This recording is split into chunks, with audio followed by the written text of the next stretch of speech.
Hello, guys, and welcome to the Everyday Unboxer. For the past 2 months, I've been trying to get my hands on the new Xbox Series S, and it has been incredibly hard to do.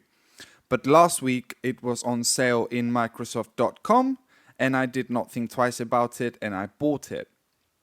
I've been playing with it for the last couple of days, and I have come to believe that this is the best Xbox that you can buy right now.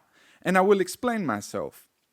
I will have lots of footage from games later in the video, but I just want to say this. For the amount of money that you're paying, which is in my case £250, but $300 if you're in America, I think it's without a doubt the best value that you can get out of any gaming console right now.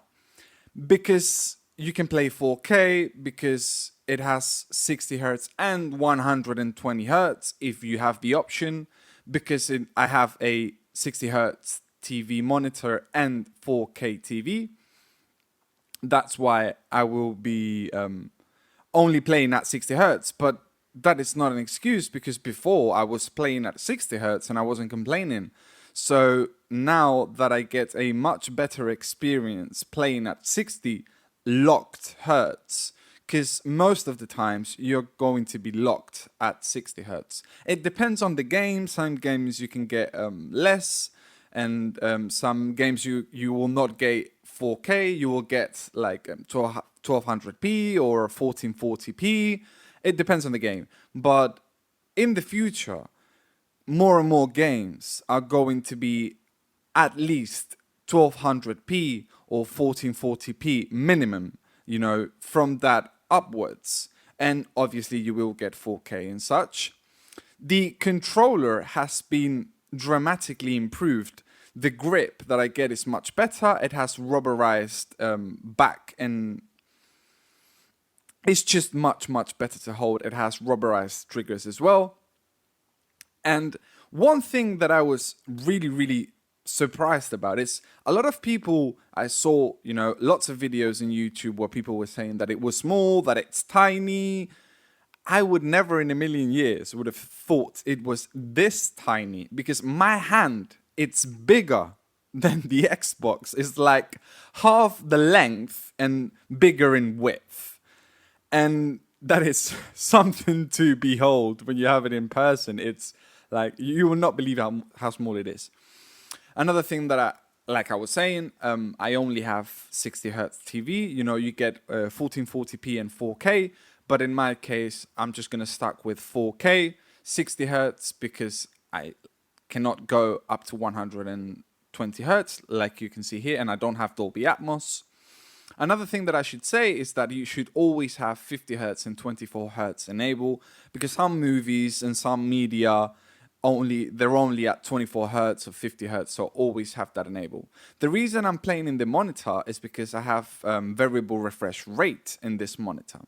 So that's why I will be using. So the monitor has a few more like game things than the TV that I have, which is a really nice TV. It's a Sony Bravia 4K HDR 55-inch, but the monitor has much more things for gaming. And you'll see that the crispness and how good it looks, it's just, this is the better option in my opinion. And you're paying way less money than you would be for the Series S, for the Series X. It's really confusing, the naming on the Xbox. They shouldn't have done this.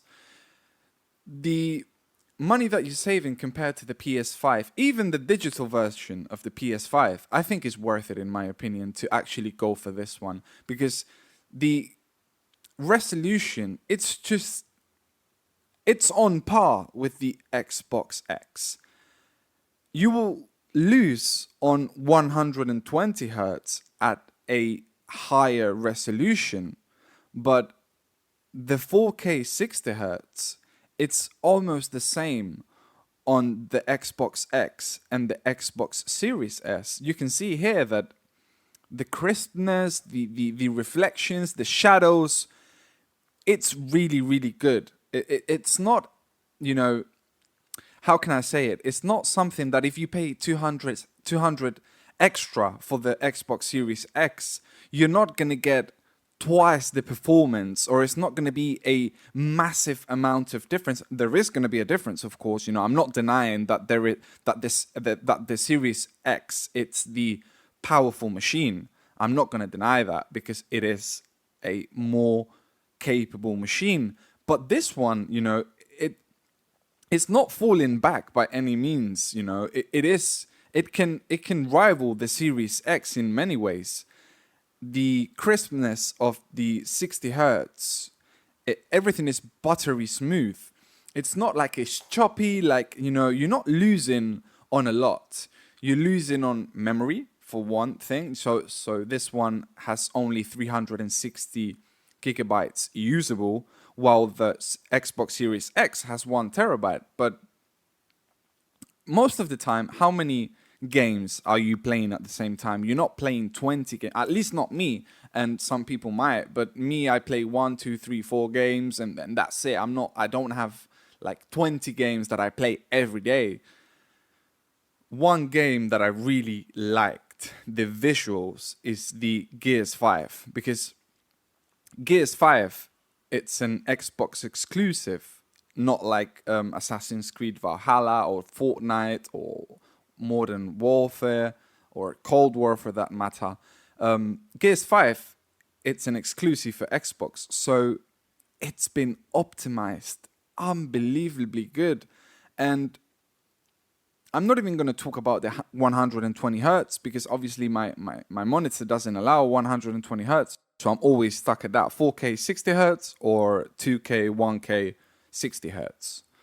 And the graphics in this game are out of this world. I mean, it's something to actually, you have to have the Xbox and play, because over the camera, I'm recording with an iPhone 11 Pro. You're obviously not going to appreciate it as much as I do in person.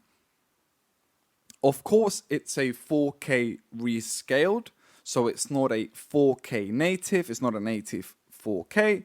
It's upscaled from 1440p. But I mean, can you really tell the difference? I mean, look at this.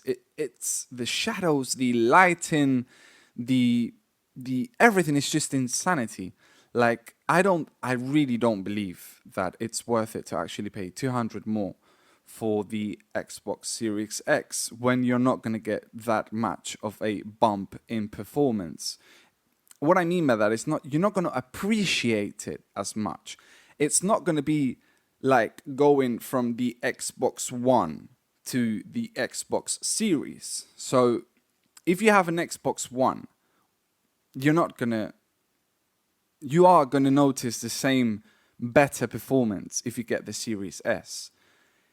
If you have an Xbox One X, well, that's a different matter, because if you go from the Xbox One X, the namings are a complete nightmare.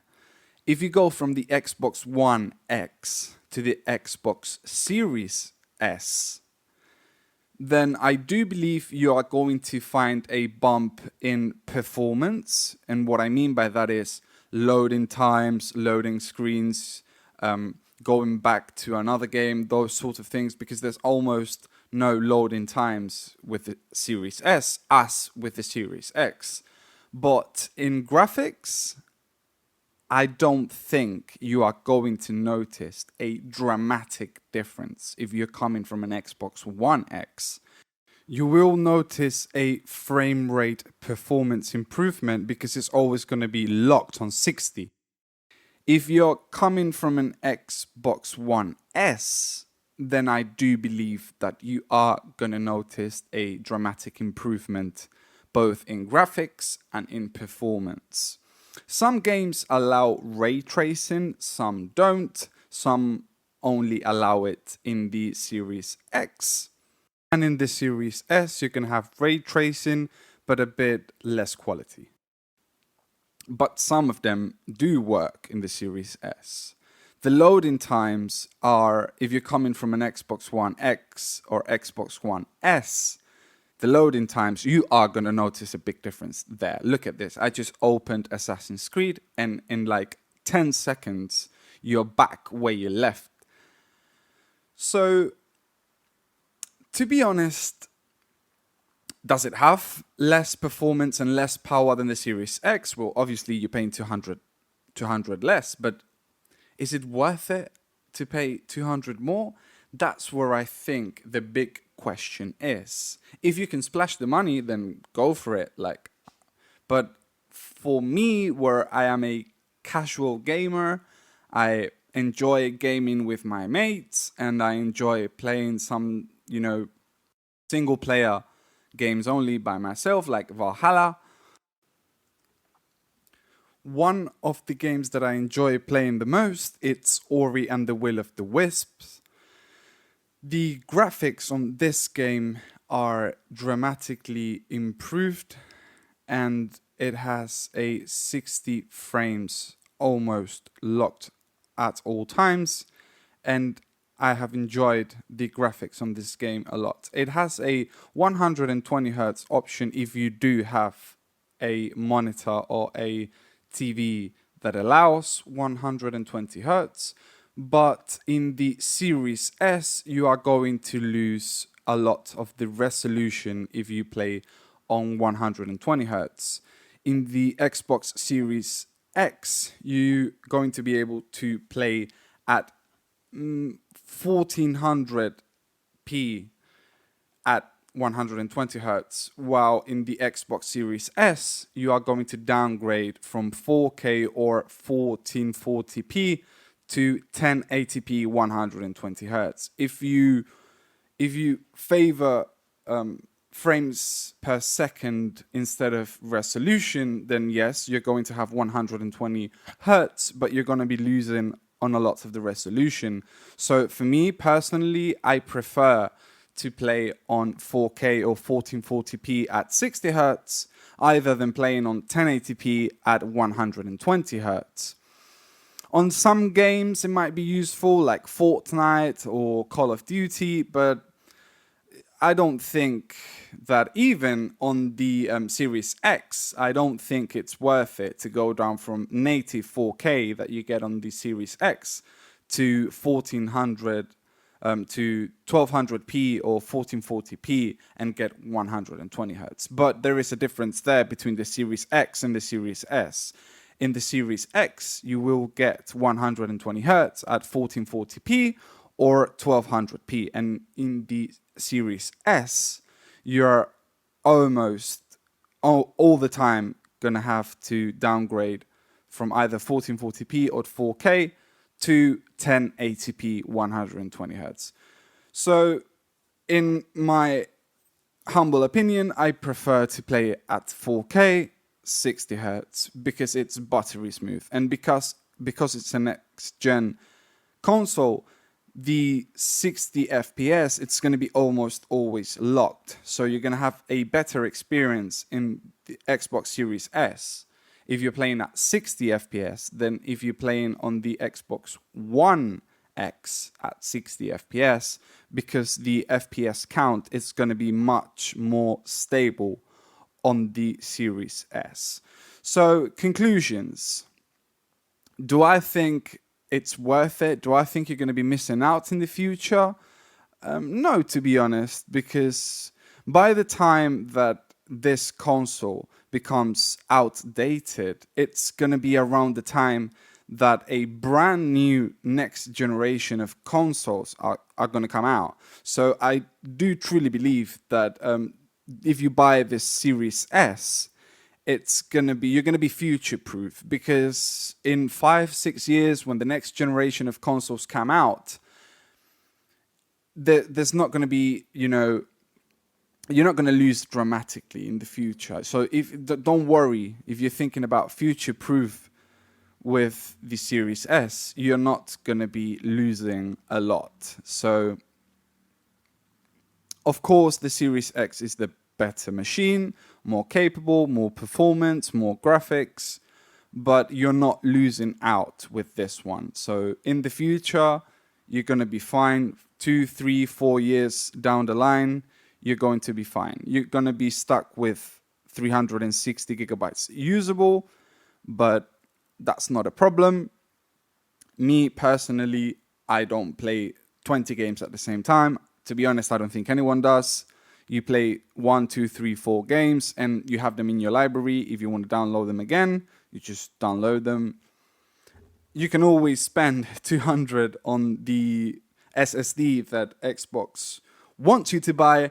And in the future, we are going to get some SSDs from third parties. So it's not. It would be a good idea to wait and see if third parties offer the SSD that you can insert at the back of the Series X boxes. So wait for that. If you want to buy a SSD, wait a little bit. In the future, third parties are going to come out with much more budget SSD, so you can insert them at the back of the Series S so you don't lose the loading times and the loading screens. I will be doing a future video about budget accessories for the Series S, the best and most budget accessories for the Series S, and I will be doing another video about how to save space on the Series S so you can play more games. So stay tuned for that. It will be coming out in the next few days. If you liked the video, don't forget to subscribe. And if you loved the video, don't forget to like and subscribe. Thank you very much for watching, guys. I hope you've enjoyed it. And I hoped I have cleared your thoughts and worries about the Xbox Series S. I'm in love with this machine. I have been playing it a ton, and I will continue to play it a ton. See you in the next one, guys. Bye-bye.